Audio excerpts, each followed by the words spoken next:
Last week, we did a video on adoption income and using that to qualify for a mortgage.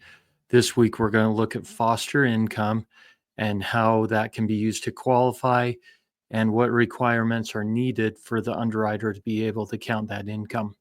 My name's Miles Pitcher. I own Superior Lending. Been in the business since 2001, so quite a few years now. So foster income is the income that you receive, whether it's a state, a county, for the foster kids that you take care of. The key to this income is the underwriter is going to look at it and see if it's stable, consistent, and likely to continue.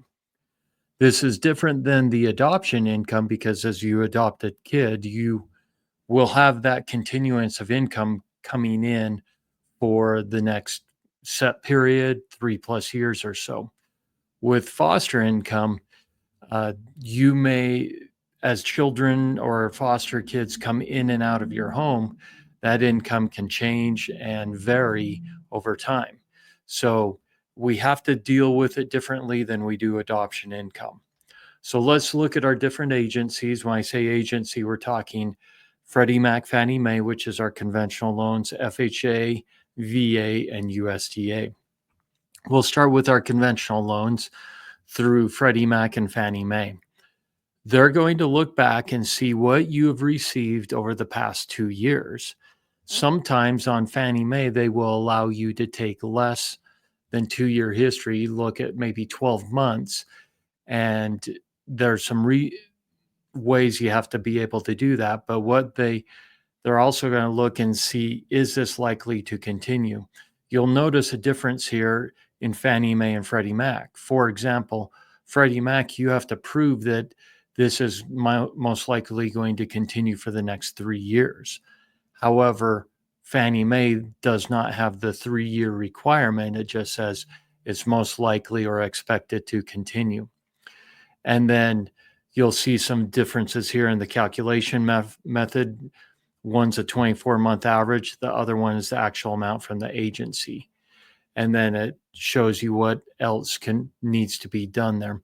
I will give you the tip that if you are looking to count this income towards qualifying for a mortgage, in addition to the other income sources you have, the best time to do it is while you're receiving foster income.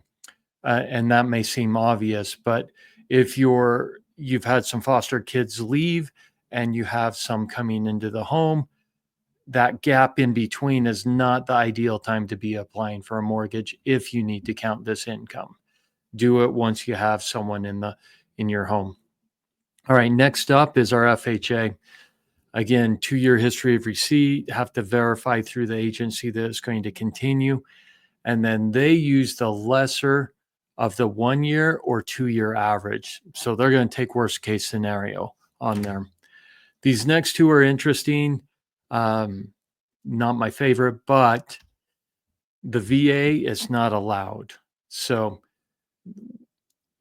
on a VA loan, there's a piece to it called residual impact or residual income. And this would be used in that residual income calculation, but it still doesn't count in your income which is a separate calculation in qualifying for a mortgage.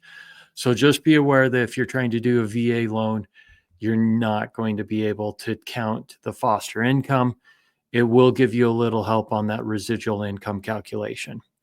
USDA, this one surprised me, but it's not allowed. You can't count it at all. Short video today. If you have any questions, here's how you can get a hold of me or my team. Happy to help give you quotes or get you any info you need on foster income. Have a great day. Thanks.